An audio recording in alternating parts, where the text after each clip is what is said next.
사랑하는 성도님 여러분, 오늘은 맥추감사 주일로 지킵니다. 맥추절, 유대인의 3대 절기 중에 하나이죠. 유월절, 또 맥추절, 장막절, 그렇게 3개의 절기가 있습니다. 맥추절은 별명이 또 하나 있습니다. 77절입니다. 일주일이 7일이죠. 그 일주일을 7번 하면 며칠입니까? 49일이죠. 바로 그 다음 날이 이제 50일이 되는 겁니다. 77절, 맥추절, 그리고 50일이 됐으니까 오순절이라고도 하는 거죠. 그러니까 6월절로부터 50일이 지난 날 오순절, 맥추절, 77절 이렇게 부르는 것입니다. 얼마 전에 사실은 오순절이 지나갔어요. 그렇죠? 한 달 전에 성령강림주일로 지켰습니다.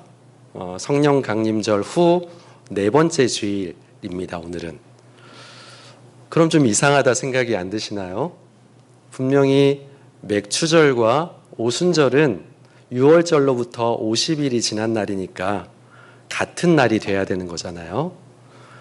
오순절, 한 달 전 오순절에 맥추절도 같이 지켜야 되는 게 마땅합니다. 유대인들은 그렇게 지킵니다. 오순절에 성령이 임했죠. 성령이 임함으로 말미암아 교회가 시작이 되었습니다. 교회의 첫 열매로 하나님께 드린 날이 된 것입니다. 그동안 맥추절은 보리추수한 첫 곡식을 하나님께 감사함으로 드린 날이었어요. 끝이 아니라, 종결이 아니라 그때로부터 계속되는 감사의 절기입니다. 감사가 시작되는 날인 셈입니다. 그런데 신약시대의 성령강림절과 맥이 닿아 있어요. 보리추수 첫 곡식을 드리는 것, 그리고 성령님께서 임하심으로 말미암아 교회의 첫 열매를 하나님께 드리는 그 맥이 다 있는 것이죠. 그럼에도 불구하고 우리 한국교회에서는 오순절과 맥추절을 따로 분리해서 지키고 있습니다. 오순절은 성령강림주일로 지키지요. 그리고 맥추감사주일은 7월 첫째 주일로 드리고 있습니다. 아마도 두 가지 의미를 다 담기 위해서 7월 첫 주일로 지키고 있는 것 같습니다. 그것은 첫 열매를 드리면서 지금까지 주신 것이 하나님의 은혜임을 고백하며 감사가 시작되는 그런 절기이기도 함과 동시에 지난 상반기에 주신 은혜를 기억하고 다시금 새로운 마음을 품고 하반기를 출발하는 시점에 있기 때문에 7월 첫 주일로 지키는 게 아닌가 싶습니다. 그리고 룻기의 배경이 되는 보리 추수할 때, 여러분 보리 추수하게 되면 지금은 우리가 보리 농사를 짓는 분이 없잖아요. 우리 성도님들 가운데에는. 그런데 보리 추수를 하게 되면 다 바닥까지 나달까지 다 거두어 드리지 않습니다. 떨어진 것은 그냥 두라고 하나님께서 하셨어요. 누구를 위한 것입니까? 연약한 자들, 가난한 자들, 재정적으로 풍족하지 못한 사람들을 위해서 그저 그것을 주어서 살아갈 수밖에 없는 연약한 사람들을 위한 것이었습니다. 내 것이 아니라 하나님 것이에요. 하나님 것이기에 그냥 두라는 거예요. 하나님이 그들에게 남겨두신 것입니다. 그러므로 맥추절의 의미가 또 하나가 있는 게 바로 연약한 사람들에게 눈을 돌리는 것, 연약한 사람들을 돕는 데 있습니다. 하반기 첫 주일입니다. 성도님 여러분, 어떤 마음이 드십니까? 지난 6개월을 돌아보니 주마등처럼 지나가는 여러 사건들이 떠오르실 거예요. 기쁜 순간, 행복한 순간도 있으셨겠지만 또 힘든 순간, 어려운 순간, 고통의 순간, 남모를 아픔 가운데 신음했던 그런 순간들도 떠올려 주실 것입니다. 분주하게 달려온 지난 날 속에 많은 것들이 담겨 있습니다. 하지만 한 가지 분명한 것은 우리가 어떤 형편에 있었든지 간에, 지금도 어떤 형편에 있든지 간에 바로 이 자리, 예배 공동체에 함께 있다는 것, 함께 한 마음으로 하나님을 예배하는 자리에 있다는 것, 이것이 하나님의 은혜인 줄 믿습니다. 우리는 하나님께 감사하죠. 우리의 삶을 붙들어 주신 것을 감사합니다. 믿음의 공동체로 하나 되게 하신 것을 감사합니다. 그리고 무엇보다 말씀 앞에 서게 하신 그 은혜에 감사를 드리죠. 오늘 함께 나눌 갈라디아서 6장 1절부터 10절까지의 말씀은 우리가 받은 자유를 어떻게 사용해야 되는지, 예수님께서 죽으심으로 우리에게 허락해 주신 그 자유를 어떻게 누리며 살아갈지 뿐만 아니라 하나님의 은혜에 어떻게 응답해야 하는지를 보여주고 있습니다. 이 말씀은 단지 각 개개인이 어떻게 살아가야 된다, 이 말씀을 주려고 하는 말씀이 아니라 공동체가, 우리 거창영락 믿음의 공동체가 어떤 책임을 갖고 살아가야 될지, 또 사랑의 실천을 촉구해주는 말씀입니다. 사도 바울은 갈라디아서를 통해서 우리에게 자유를 선언하죠. 그래서 갈라디아서는 또 다른 별명이 있습니다. 자유의 대헌장이라는 별명이 있어요. 그리스도께서 죽으심으로 우리를 죽음으로부터 자유케 하셨습니다. 죄로부터 자유케 하셨어요. 율법으로 자유롭게 하셨습니다. 그래서 나 자유 얻었네, 너 자유 얻었네, 우리 자유 얻었네, 이렇게 찬양하는 것 아니겠습니까? 그러나 이 자유는 자기 중심적 삶을 위한 허가서가 아니에요. 자기 마음대로 살아도 된다는 방종을 의미하는 것이 아니라는 말씀입니다.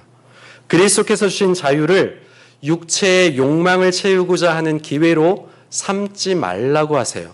오히려 진정한 자유는 사랑으로 다른 일을 섬기는 것이라고 합니다. 그것이 자유라고 해요. 오히려 사랑으로 다른 일을 섬기는 것을 선택할 수 있는 자유. 그게 왜 자유예요? 이렇게 생각할 수 있겠지만, 다른 사람을 섬기는 것을 내가 선택한다, 이런 자유를 오늘 갈라디아서 말씀을 통해서 우리는 보게 될 것입니다. 1절 말씀 함께 봉독합니다. 형제들아,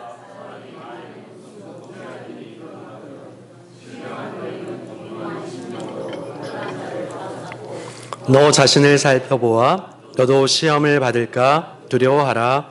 아멘. 신앙생활을 하다 보면 때때로 실수하고 또 넘어지는 사람들을 만납니다. 죄를 짓기도 하죠. 그런 모습을 볼 때 우리는 어떻게 반응합니까? 어떻게 반응해야 합니까? 어떻게 그리스도인이 저 죄를 지을 수 있어 하고 손가락질하고 비판하고 비난하고 정죄하십니까? 아니면 사랑으로 보듬고 또 회복을 위해서 애쓰고 계십니까? 바울은 신령한 너희는 이라고 말하면서 영적인 사람들이 그러한 사람을 온유한 마음으로 바로 잡으라, 이렇게 이야기하고 있어요. 영적인 사람은 많은 지식을 가진 사람을 말하는 것이 아닙니다. 성경 지식이 뛰어난 사람이 아니에요. 신앙생활을 오래 한 사람이 다 영적인 것은 아닙니다. 예배를 꼬박꼬박 드리는 사람이 다 영적이진 않아요. 직분자라고 다 영적인 사람은 아닌 겁니다. 영적인 사람은 그럼 누구입니까?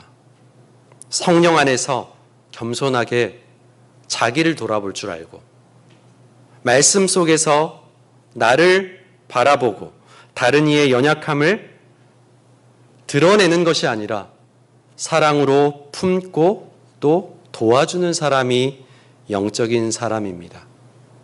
그런 의미에서 우리는 영적인 사람입니까?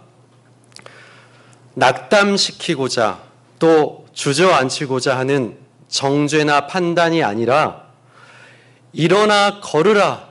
예수님께서 그렇게 말씀하셨던 것처럼 다시 일어나 걸을 수 있도록 온유함으로 다가가서 회복시켜 다시 건강하게 걷도록 하는 것이죠. 그리고 중요한 조건이 하나 있습니다. 스스로를 잘 살펴서 자신마저도 유혹당하는 일이 없도록 하라는 겁니다. 여러분, 우리는 누구도 넘어지지 않을 사람이 없어요. 넘어지지 않겠다 자신할 수 있는 사람이 아무도 없습니다. 언제라도 넘어질 수 있는 연약한 사람이라는 것을 인정해야 돼요. 인정하는 것이 용기입니다.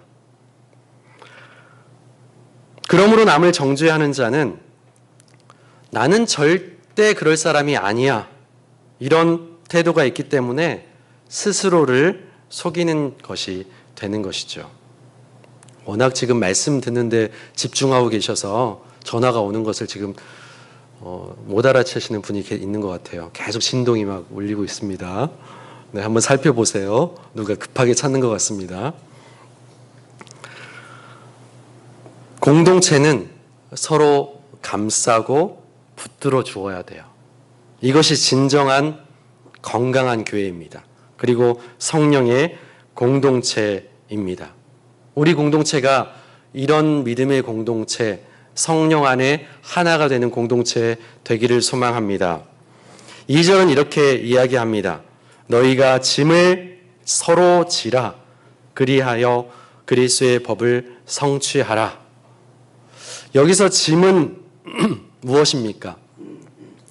단지 육체적인 고통이나 생활의 어려움만을 말하는 것이 아닙니다. 영적인 부담감, 감정적인 아픔, 또 죄의 유혹, 관계의 단절, 그리고 신앙의 회의까지도 다 포함이 되는 것입니다. 하나님께서는 우리에게 서로의 짐을 함께 지라고 하세요. 짐을 나눈다는 것은 마음을 나누는 것입니다. 함께 기도해 주는 것입니다.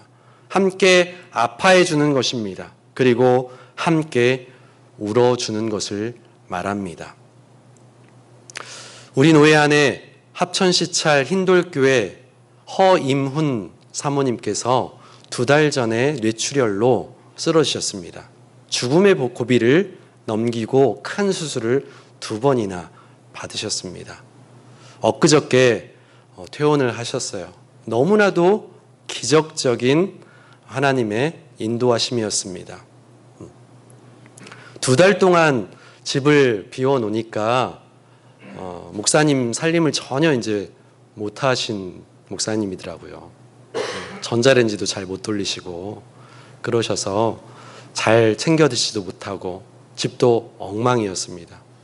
노회 안에 이제 사모님들 3분이 가셔서 청소도 말끔하게 해드리고 또 며칠 동안 드실 수 있도록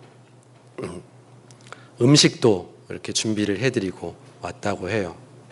우리 농촌교회 형편들이 다 그렇지만 자급자족을 해야 되는 무언가를 생산적인 일을 통해서 목사님들 또 생활을 해야 되는 교회들이 많이 있습니다.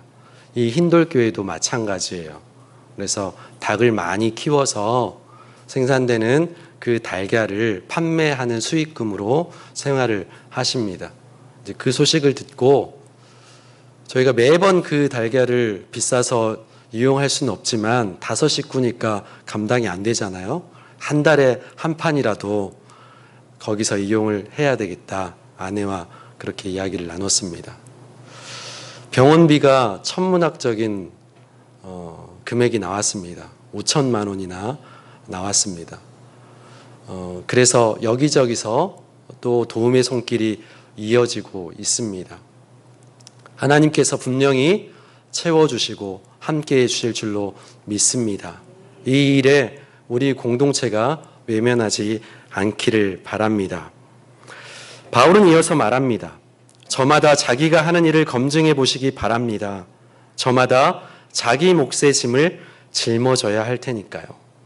여러분, 이 말씀은 공동체 안에서 나태하거나 다른 이에게 책임을 전가하지 말라는 경고이기도 해요.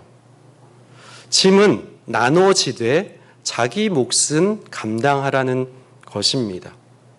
혹자는 이렇게 이야기할 거예요. 지금 내가 감당할 짐도 버겁습니다. 그런데 어떻게 다른 사람의 짐을 나누란 얘기입니까? 이 얘기는 자기의 짐도 나누라는 거예요.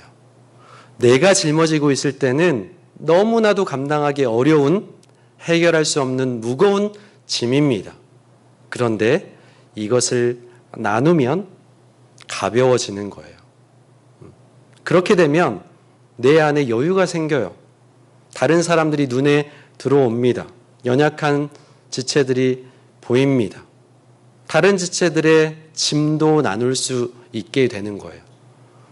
합해 놓으면 똑같은 무게의 짐일 테지만 똑같이 나눠서 그것을 짊어진다면 처음에 나의 짐과 같은 무게일지라도 그것이 더 이상 처음 느꼈던 그 무게가 아니라는 얘기예요.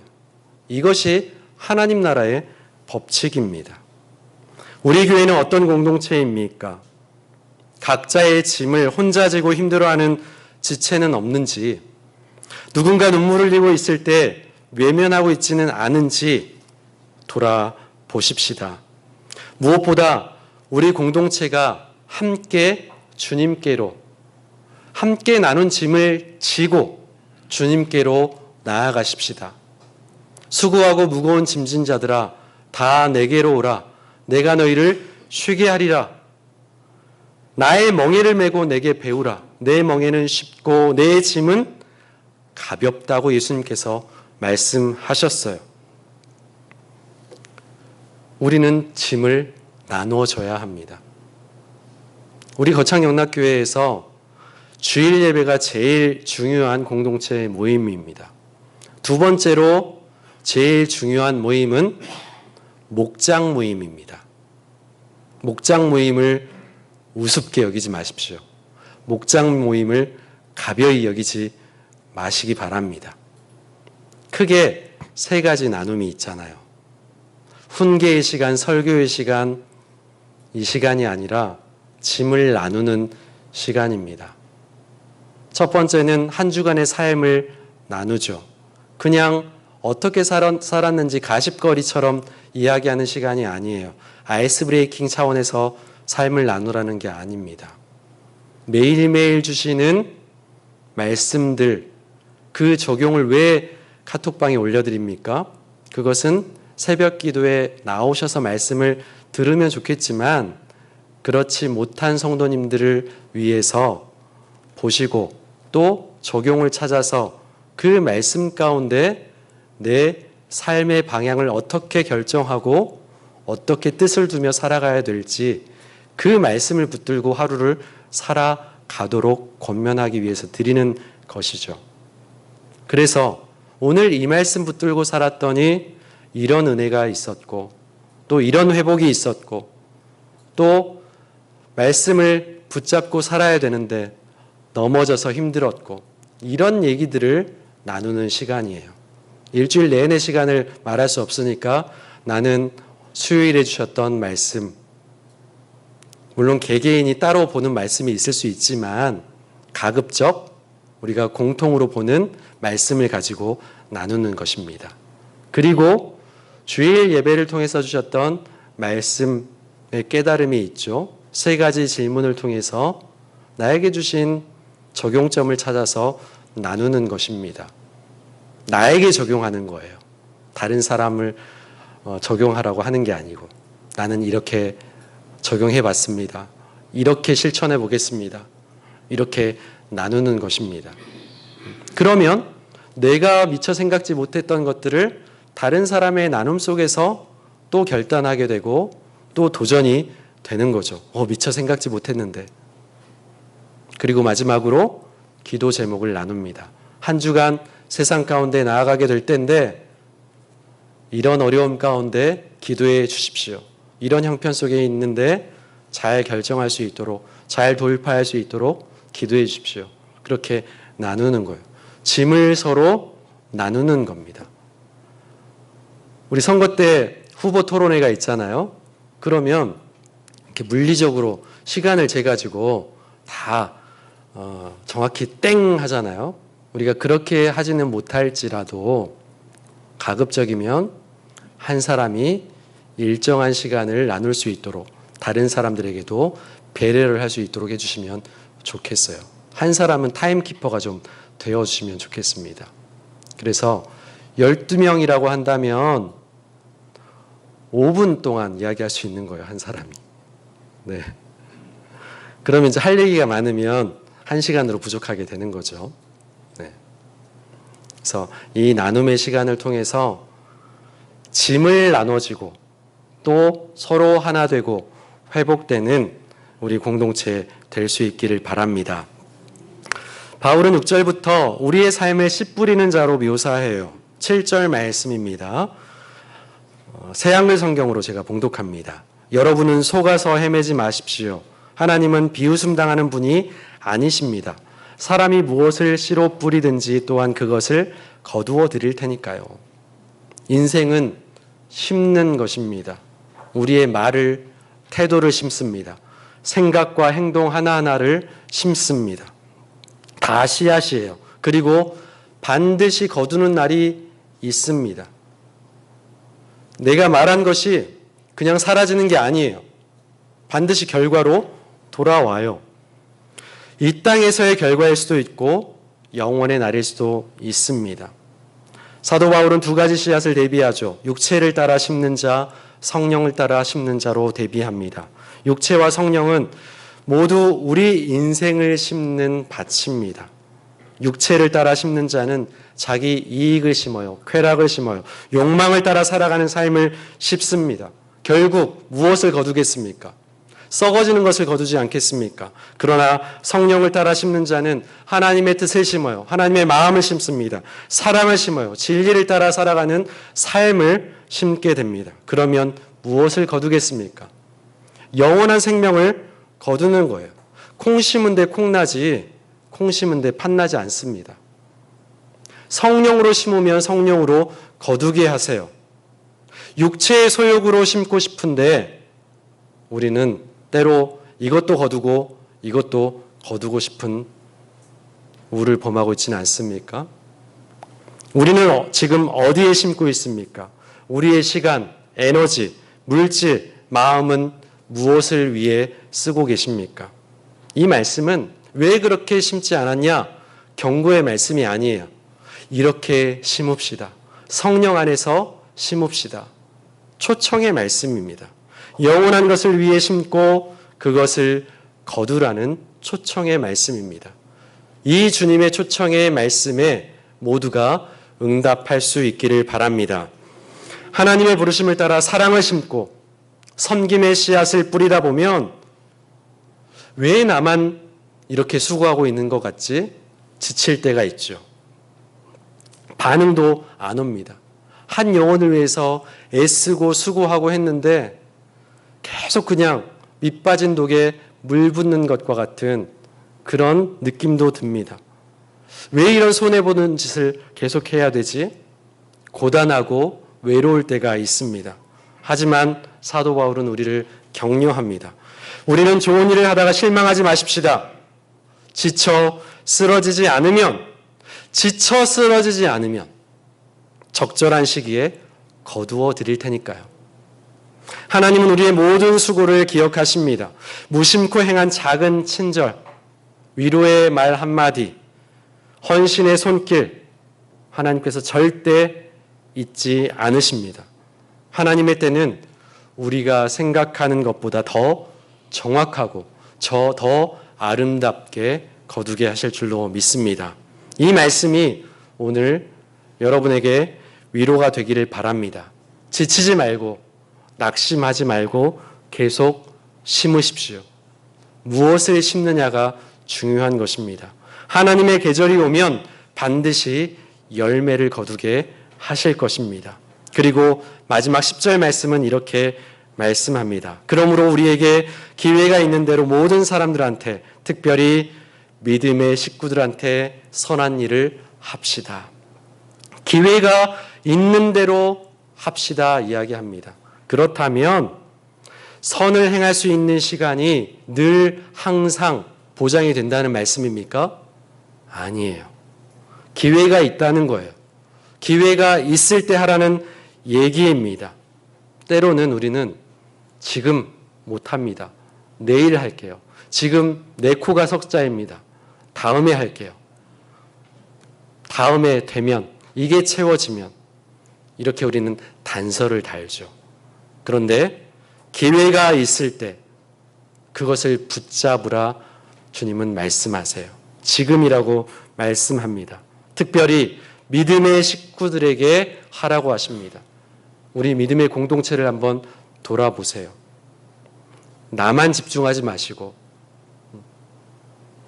지체들을 돌아보시고 내가 해야 될 일은 무엇인지 적용해 보시고 또 실천할 수 있기를 바랍니다. 우리가 한 가족이기 때문에 그렇습니다. 가족 안에서 먼저 사랑을 심고 또 용납하고 용서하고 함께 서야 합니다. 그래야 세상 속에서 복음의 향기를 발할 수가 있는 거예요.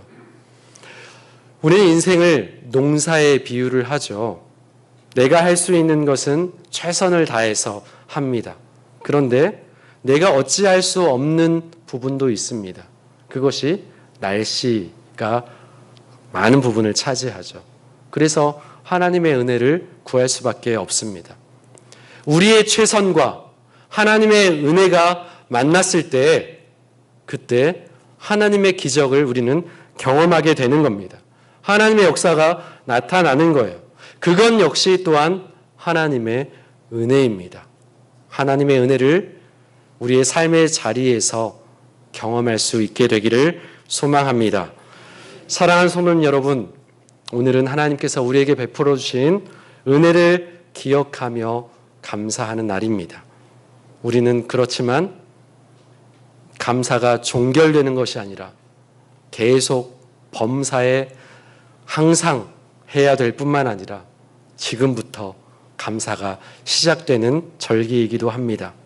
상반기를 지켜주신 하나님, 우리의 연약함을 품고 회복시켜 주신 하나님, 눈물 속에서도 희망을 주신 그 사랑을 잊지 않고 우리도 사랑의 눈을 뜨고 사랑의 씨앗을 심고 거둘 수 있는 은혜가 있기를 소망합니다. 그리고 남은 하반기를 향해 걸어가십시다. 어떻게 살아가시겠습니까? 서로의 짐을 나누는 공동체로 살아가십시다. 성령을 따라 씨를 뿌리는 삶을 선택하십시다. 낙심하지 않고 기회 있는 대로 선을 행하는 자가 되십시다. 하나님께서 우리를 통해 놀라운 열매를 맺게 하실 줄로 믿습니다. 주님, 지난 상반기를 지켜주셔서 감사합니다. 우리가 연약했지만 주님은 은혜로 붙들어 주셨고 우리가 넘어질 때마다 다시 일으켜 세워주셨습니다. 이제 하반기를 시작하며 주님의 뜻 안에서 살아가기를 원합니다. 서로의 짐을 나누며 사랑으로 심고 지치지 않고 선한 일을 행하는 믿음의 공동체에 이루게 하여 주옵소서. 우리의 모든 삶이 주님의 영광이 되게 해 주옵소서. 예수님의 이름으로 기도합니다. 아멘.